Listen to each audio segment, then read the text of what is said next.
Well, as the curtain is pulled back for one host, the show finally gets to dive deep and shine a light on what is by far their best character.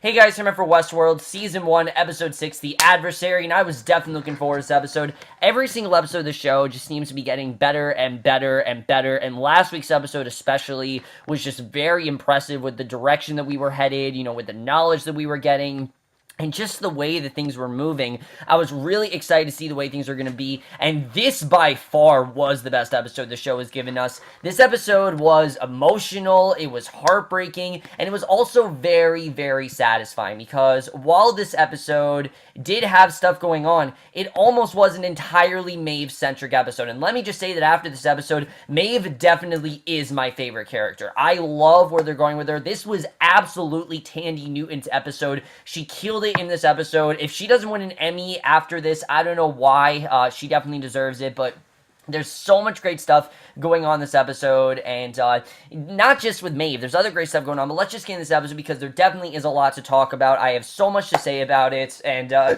definitely do want to get into it. So we start off with Maeve. She wakes up in her bed, and it's just like any other day. She heads into the saloon, and she goes to Clementine, asks if she had a late night talking or fucking, and reminds her that she's only getting paid for the latter. Clementine says she gets paid when they're grateful, and it's not always about what's between her legs. So she then notices a newcomer with a rough look to him. Maeve tells her to go find a mirror and finish putting on her face, and volunteers to take care of the guest. So she gets him in a room. He asks if she's going to take her clothes off, and this is the perfect example of the way that the guests treat the host, just the way you see this. I mean, right away, he's thinking that she wants to have sex with him. That's what he's thinking. I mean, she's someone who is a prostitute. She's someone that does this in general, and she says she would, but by the time she gets to her knickers, she suspects he'd be done anyway. He then pushes her into a mirror, literally starts to, rape her, and then she basically goads the guest into murdering her as he chokes her. I mean, just really fucked up stuff right there, but this then leads her to wake up in the body shop, and you get the sense that the reason that she wants to be here is that time has definitely passed. That conversation that she had with Felix when she said, Felix, we need to talk, that already happened, but now that she knows whatever it is that she knows, she wants to know more, and that is the thing that gets her into the body shop where the show left her off last episode.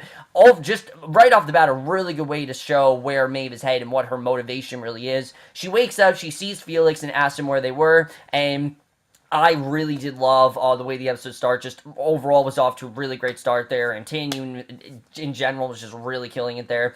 So Elsie and Bernard then discussed last week's revelation that someone is using the host to steal data from the park. Somehow I didn't pick up on this. I don't know why, but they know that there's a mole and they want to try to find it. So Elsie's concerned that because the host damaged itself, she says that at first she thought it might be him, but then she remembered that he's been with them forever, and if he was going to sell them out, he would have done it years ago. He says he appreciates that, and she asks if this is a glass half full or half empty. He says they're engineers, which means the glass has been manufactured to the wrong specifications, and he asks if she has any idea what thoughts it was transmitting. She says it's now smeared onto a rock upon Python Pass, and the best thing to do would be to figure out who was transmitting the information which is almost impossible to do since his geocache was completely wiped. So Bernard says that he can use the old system to cross-check where the malfunctioning host was, and just like Maeve, this is all extremely compelling. Where is this headed? You don't really know what's going on here. And the direction this goes in is very unexpected, and I really did love that.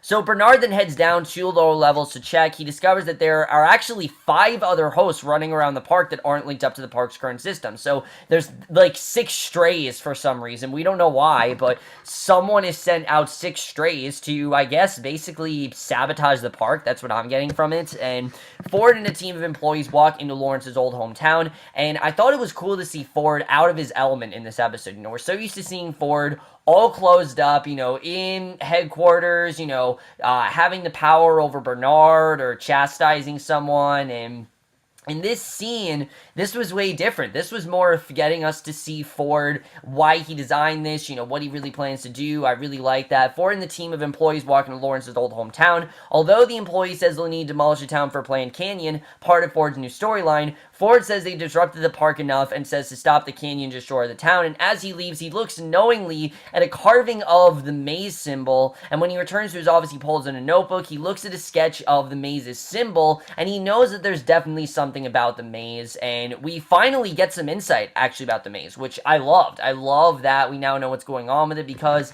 it's been something that we've been hinting at all season. What the hell is the maze? Why does every character want to get to it?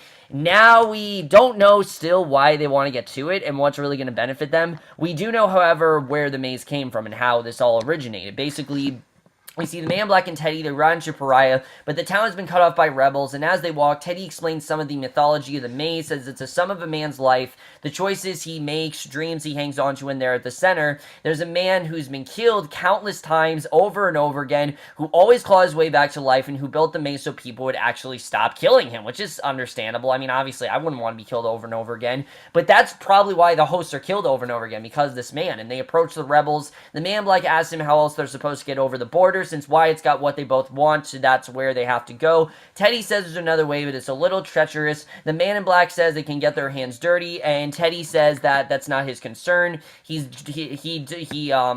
does what suits him, but he's going all the same and wants to find Dolores, who, let me just say, does not have a single scene this entire episode, which that is very risky. When you completely get rid of your main character for an episode, it actually worked really well here. Honestly, I'm not going to say that I didn't miss her, because I love Evan Rachel Wood in the show, but Thandie Newton is, I think, the best actress in this show. She's absolutely killing it in this role, and I was happy that we got the spotlight on her. I thought it worked really well for the most part, and I really, though I missed her, I understood why they had to get rid of her, and that void really was not there for me because of the fact of how great Thandie Newton really was.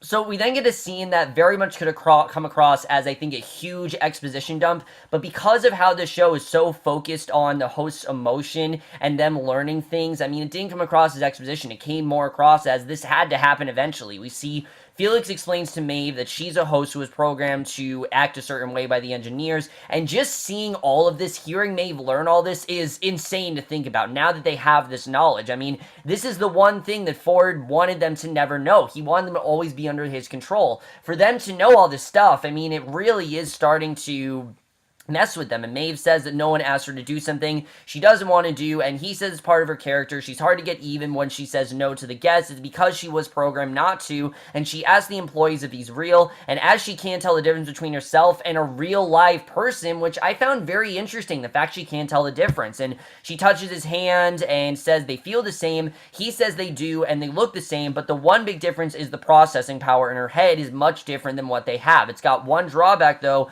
her under our control. They're control. They can change her however they'd like and make her forget. And he says he guesses not her, and that can't happen anymore. As we know, people are starting to, hosts are starting to remember things. So it doesn't really seem like that part of her brain is really intact anymore. And he says he doesn't understand how she's remembering all this or how she's waking herself up, but everything in her head, they put in there, and again, it's just a really well done scene. She obviously thinks this is complete bullshit. I mean, she does not believe this for a second, says no one knows what she's thinking. He says he'll show her, and then he pairs his handheld device, and he actually shows Maeve her thoughts in real time, which she thinks is just a cheap trick. She says she's ran a brothel for 10 years, and she knows when she's being fucked with. She says it can't possibly be true, and this ultimately causes her to shut down. I mean, she just can't see this kind of stuff. It's not in her program. It's not something that Ford wants her to see, so it made sense why she shut down. It seems like anytime a host gets close to finding out what's going on, they shut down immediately. But what I like is that that's not the end of this all. They could have easily ended with Maeve shutting down, but there's a lot more to it than that, and I really did like that. So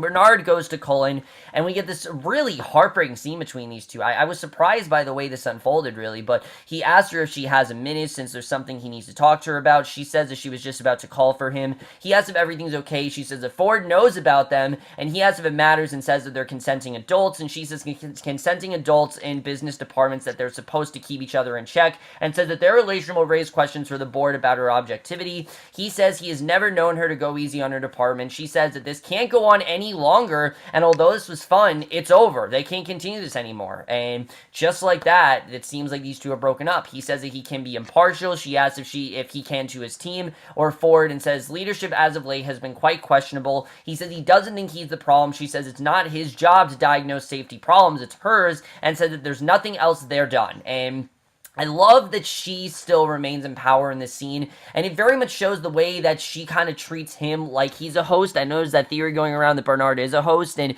scenes like this very make me feel that way. I mean, you see a scene with Ford and a host, and you see a scene with Cullen and Bernard, and they're very, very similar. The way that she always has control over him, the way she always has power over him, it just makes me think there's something larger at play here that Bernard does not know about, and I'm looking forward to seeing what's going to happen there. But this really was heartbreaking. This is someone that Bernard genuinely did care about. You know, he felt good about himself when he was around her, and to see them end that quickly, it's just really sad to see. I understood why they had to do that, obviously, but it was a very sad way to end things. I really did feel bad for them, and I honestly am going to miss Bernard and Colin. I like what we got of them, but I understood why they can't be together, and they showed that very well here. So luckily, Felix is able to find a way to restart Maeve, and she immediately sees the other parts of the building and what goes on upstairs, and he says, you know, she wants to see it. Now that she knows that there are other parts of the building, she wants to see everything, and you understand why. I mean, this is someone who feels like she's been trapped in a lie, and she wants to see the reality of it all, and he says no, but she touches his hand, and we get this incredible scene that I love the way the scene was done. Perfectly paced with, I believe it was a Radiohead song. I can't think of what the song was, but it was a Radiohead song. I like the way the show does that, the way they take, very contemporary rock and alternative music, and they make it something like classic and western. Just really cool the way they do that, and it really shows that this is a modern show. You know, the show is modern, but they're playing music that you or I would know. And he takes her through the body shop where new hosts are made, and then upstairs into the programming wing of the building where hosts are being programmed to fight, eat, have sex. I mean, you can see the look in her face. It's not really look of disgust. It's more look of bewilderment. The fact that the fact that this can actually happen is bewildering to her. And before Maeve agrees to head back to the body shop, she watches a promotional commercial for Westworld telling her to live without limits. Towards the end of the clip, she actually sees a clip of her with her daughter from one of her past lives, and just a really well done scene. Tandy Newton just did such a great job at portraying this, you know, just her in awe. I mean, just the wonder of it all, knowing that all of this has been a constructed lie and that nothing that she has been doing has actually been real, and that she really doesn't have many consequences in life, is really eye-opening to her. I mean, you definitely see that. This is something that she's never really thought about, but now that she knows, it's probably going to change the entire way she goes about things. And why wouldn't it? I mean, if I knew that I didn't really have many consequences to what I did, I just do whatever because nothing bad could happen to me. And that's kind of how it is for the host. I mean, yes, they get hurt, but they're immediately reprogrammed. They're immediately put back in their setting. Nothing bad can really happen to them. And you really do see that here. But back in the body shop, Maeve asks how they had her dreams. So he explains how they often reprogram hosts for new roles. And she says that she's been at the Mariposa for 10 years. And before that, she was in New Orleans. He says that she's only the madam at the Mariposa for the last year or so. They don't rewrite her completely. They could, but it would be too much work since it takes thousands of hours to build her personalities. Usually they just tweak her a little bit and drop her into a new role. And we see Sylvester, you know, the guy who was, the guy who was berating, what's his name? The guy that was berating Felix comes in, and he threatens to snitch on his friend for dressing up Maeve, and he even says that he looks like a cross-dresser. I mean, he really is taunting him, but Maeve actually threatens him. You can see she's on Felix's side with a scalpel, says he's not going to tell anyone anything. He says she can't hurt anyone with this. She says it turns out his friend is a much more talented man than anyone gives him credit for, and that very much is true. I think the show in general has a lot of characters that are like that have these people that are a lot more capable than they think there are. Someone like a Bernard, someone like a Lee, someone like, someone even like a Dolores are a lot more different than everyone else thinks they are, and you definitely do see that very well in the show, and I think it's something that this scene and this show in general has shown very well. So obviously Sylvester is wondering how what the fuck he did. She says she knows all about him and she doesn't need one of those things to know what he's thinking because she was built to read people just by looking at them to know what they want before she knew, and she knows that he wants to fuck her over. She doesn't need to have anyone tell her that. She knows it's true. And Major Lee obviously freaks him out over the first chance he gets, but he shouldn't. Everyone has something they want. She can help him or she can gut him like a trout, but she won't need him to resort to that because despite what's in there, they're not really that different, and that really is true. The hosts in general aren't that different from the humans, except that they're a lot more intelligent and they're just a lot more capable than I think the humans give them credit for, and you definitely do see that. So we then see Lee, who we haven't seen in so long. They actually gave a genius reason why he's been gone. She finds him at the pool, and we find out that he's actually been on sick leave, which is why we haven't seen him around, which that was kind of cool the way they did that. I mean, a lesser show wouldn't really do that, but this show did, and she tells him about how over the last 5 days, get it, the last 5 episodes, because we haven't seen him for like 4 episodes, to make room for his narrative, Ford has placed over 50 hosts and has created continuity holes and active storylines all over the park, and she needs him to clean up all the continuity errors from Ford's recent activities in the park. He says a man can only take so much, and creatively speaking, he's flaccid now, and he's out of ideas. He really can't think of anything, and she says that she's sure he'll recover, asks if she has any idea what went into the narrative that he scrapped, and literally threatens to quit on the spot, and Cullen placates Lee by reminding him that if Ford's new narrative fails, the board will need a new replacement, but they won't be looking there. It's not going to be there. They're going to be looking. It's going to be somewhere else. And the Man Black and Teddy then come upon a camp. The Man Black says the fastest way to get to Wyatt, but it doesn't look like they're anywhere past through there either. And Teddy says that there's fewer soldiers than Pariah. The Man Black informs him he needs to find Wyatt. They see a ton of Union soldiers infiltrated looking for clues about Wyatt. Sure enough, Teddy recognizes Wyatt's handiwork among the carnage, but he's recognized by some of the soldiers. Teddy then shoots some of the soldiers, but both of them are quickly overwhelmed by the rest of the camp, and really cool stuff there. Lee then hits on one of the guests named Charlotte at the bar. Finally, Tessa Thompson's in the show, and he promptly starts babbling about the politics of the park and how he writes everything. However, the bartender cuts Lee off on Cullen's commands, and you can tell that Lee obviously is very angered. He wants a vacation. He doesn't want anything to do with Westworld right now, especially after what happened. And that's understandable. I mean, after what Ford did to him, completely rejecting his narrative, you can understand why Lee felt this way. I mean, he spent hours upon hours, as we know, constructing that. And we already know how long it takes to construct a narrative. So take that times the amount of the amount of time it took for Lee to create that narrative and come up with the ideas. I mean, it really is a lot. And for them to completely just look over it, obviously you can tell why he's really upset. And you really do feel from this episode. And they did a really good job of that. I've been very back and forth with Lee, but this is really the episode where I feel like he was the best written, and I really like what they did with him here. So Elsie then comes into Bernard's room, asks him what he's working on. He says business as usual. She asks if he's keeping up appearances before they bust the stray shit wide open. She says she's close to finding the saboteur. The tracking data he gave her is timestamped, but one cross-reference, it was stat-tracked, and they're going to figure out who programmed him to try to smuggle out their data. He says an excellent plan. Then she brags about how corporate will reward her, and she offhandedly mentions that Cullen will almost definitely get fired for this. So Bernard discovers that the unknown hosts are all in the sector marked off limits for future narrative use, but that no one has visited that area recently, we see. So when he visits the sector, he finds a cottage with the hosts, including the young boy that Ford has spoken to earlier, and we actually finally find out what's going on there, which I thought was cool. One of the hosts attacks Bernard. Ford walks in, stops the hosts in their track, and it turns out that these hosts are actually original models built by Arnold based on Ford's childhood, which is why one of the young boy is actually named Robert, because of course that's Ford's first name. And Bernard's a bit disturbed, but it's clear that these aren't linked to the sabotage, and, he's definitely concerned, what exactly is going on there, because it's very weird the way that went, but I thought overall it was a good reveal. I like the way it was done. I like seeing the way that Ford has a lot more control over this, and again, he kind of had creative control, you definitely see, and he still does, but basically, Stubbs then goes to Lee, who Stubbs is barely in this episode. Stubbs, in general, has been very snubbed in this show. I want to see a little more from him, but he tells him to keep his eye on Pariah. They're running close in capacity now, and he causes a disturbance by peeing over the command center, but instead of firing him, Cullen actually introduces Lee to Charlotte, the guest that Lee hit on earlier, and she's actually a member of the board who has arrived to oversee certain transitions in leadership, and that's why she's there. So I thought that was honestly a pretty cool twist the way it was done, but Bernard then requires a list of all the hosts originally created by Arnold in an attempt to get to the bottom of their saboteur. The soldiers try to brand Teddy with the Mason symbol for his role in Wyatt's massacres, but Teddy actually breaks free. He ends up mowing down the entire camp with a Gatling gun. I mean,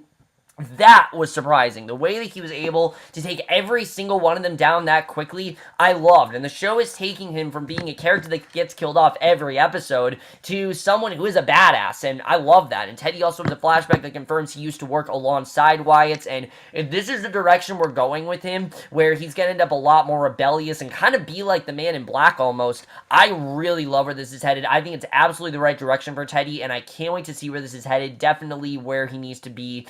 And I am all for where they're going with this. I think this is fantastic overall. I think James Marsden, like I said, he's doing a fantastic job as this character. And in general, I'm loving what they're doing with Teddy so far. Really good stuff there.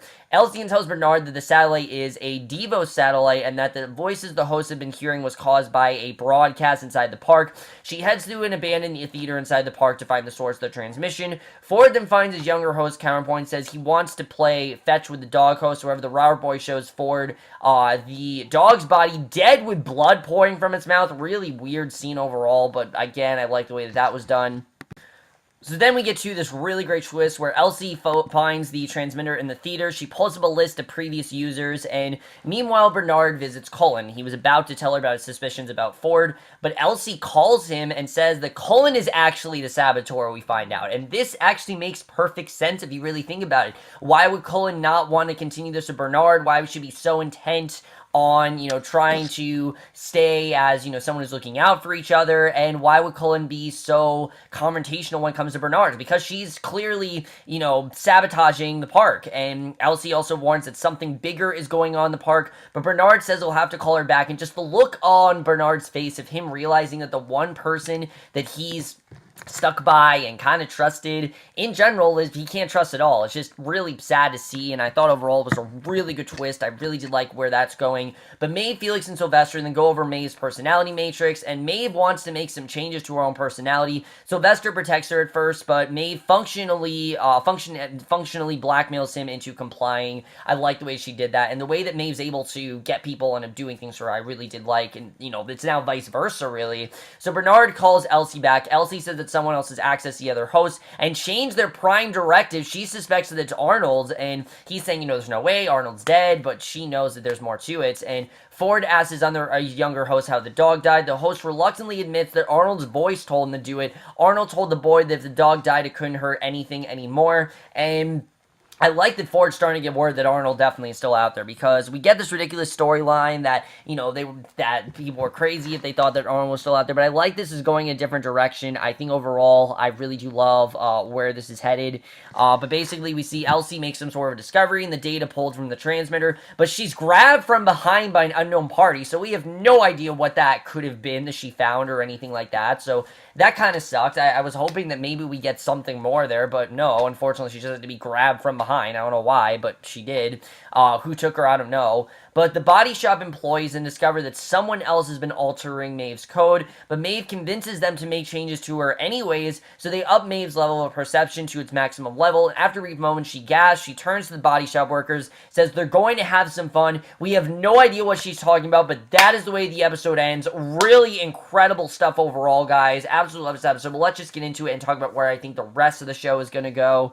So like I said, this was an incredible, game-changing episode. I think this really did show where the show is headed. There's so much interesting direction the show can go in, especially with Maeve. What exactly has happened to Maeve? I mean, now that we know that someone has been altering the codes of the hosts, what really is going on here? Are the hosts being used for more evil or intent? Are they doing this on their own, merits? Or is it really Arnold commanding them to do this stuff? That really is my question, because, look, Maeve says she answers to no one, but is that just something that Arnold has been telling her? I don't really know. I am 100% convinced, though, that the person that grabbed Elsie was, in fact, someone working for Arnold, or it was Arnold himself. I think he faked his death. I really do. I think he faked his death. I think he's set on destroying Ford's park and trying to turn it into what he thinks it should be, and we definitely see that that's kind of what's going on. I mean, remember, they're losing money. They're losing money. People aren't coming to Westworld anymore. You have people like William and Logan who are just kind of like overseeing it, and like I said, I think they're like surveying it, and now you have Charlotte Hale, who seems to be someone who is in fact, overseeing it. So definitely there's more of a sense that Westworld's kind of going to shit, and you definitely do see that here. That's very much what's going on. So I think that's very interesting.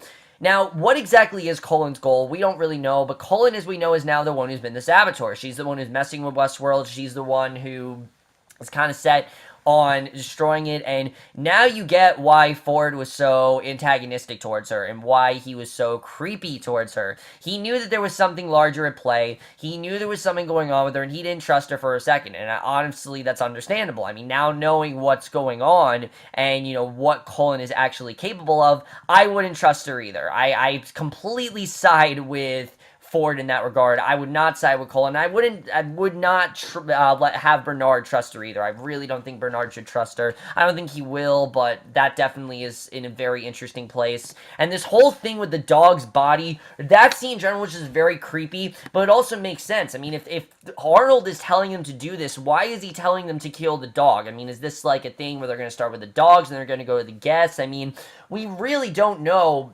what's going on. That's something that Westworld's doing so well, is the way they're pulling back the curtain, but they're not revealing too much. Remember, this is a show they want to go on for at least 5 seasons, and I can totally see that happening. There's enough narrative, there's enough, narrative, there's enough story, and there's enough compelling arcs for me to want to see the show go on as long as they plan it to, and I really do like that.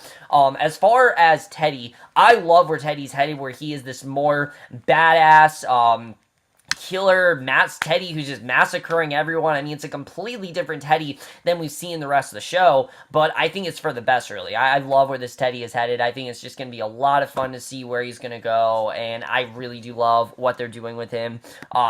Really good stuff with Teddy in this episode. Definitely really did love it. I really felt bad for Lee here. I think this is the first episode where I genuinely did feel something for Lee. Not that I haven't, because I did like Lee as a character when he was first introduced, but I found him a bit arrogant and just kind of narcissistic and in general just kind of annoying. But in this episode, I really did feel for him. I mean, this is someone who has been literally slaving away and spending countless hours on just trying to create the perfect narrative, and he was completely shut down, and now he can't do anything about it. And I'm thinking that Cullen is really going to Lee to try to get him to mess with Westworld. That's what I think. Now that we know that Cullen is in fact the one who is the saboteur, I think that she wants to use Lee as a way to destroy Westworld. I think that very much is what's going on there. There's going to be a lot of tension between Cullen and Ford, and I think their scenes are going to make a lot more sense now. Why Cullen feels the way she does with Ford, why she's so different about it. I mean, she was a character that was very hard to read, and now you understand why, and I like where we're headed with her overall. I think that definitely is going to be very interesting. Dolores wasn't in this entire episode. Neither was Logan. Neither was William. That's a very risky decision because Dolores is one of the best parts of the show, but Maeve really did take front and center. I love where she's headed, and now that Maeve knows this information, you gotta think word's gonna get out. I mean, I'm sure Dolores is gonna find out soon, Teddy's gonna find out. I'm pretty sure the scene's gonna end with everyone knowing the knowledge that they're not real. I think that very much is what's gonna happen in this first season, and I think I'm fine with that. I really do love where that's headed. The fact that she now has this information, what's she gonna do with it? She's not gonna withhold it. She's gonna do something about it. We know that she's probably gonna tell Clementine. Clementine's probably gonna be one of the first people to know. But what is this really gonna do? I mean, again, Ford is losing control over these hosts, and you definitely do see that here. The only thing he seems to even have control over, his own family that Arnold designed for him, he doesn't even control over them. And I think that, in general, is very, very compelling. The fact that this is the guy who made all of this, and now it's starting to not become even his creation anymore. He has no control over these hosts, and that is completely compelling. I really am looking forward to seeing where they're going to go with all that, because in general, I love where all that is headed. The fact that he feels that he has no control over them, the fact that they're completely defying him, just all of that is so, so interesting. I love where, like I said, all this is headed, and there's just so many great directions that the show can go in from here, and I hope that the show recognizes that and they realize the potential that they really have, because this is a big show. It is. And my only big thing I will say with the show so far is that there are not too many characters, but because there are so many characters, we don't get to see them a lot. So I like the way the show, when we see these characters, they have pretty big moments. I mean, the only one it hasn't is really Stubbs. Stubbs hasn't really had that standout moment to me, but I think every other character really has had some big moment. Any character that's listed as a series regular, I totally get why they're a series regular, because they're great in what they do. They really are, and you really do see that here. I really loved what we got with all their characters. I really am loving what we're getting with all the characters. Guys, we only have 4 episodes left this season. Things look like they're about to get insane. I mean, Dolores looks like she's going to become a full-on badass next week.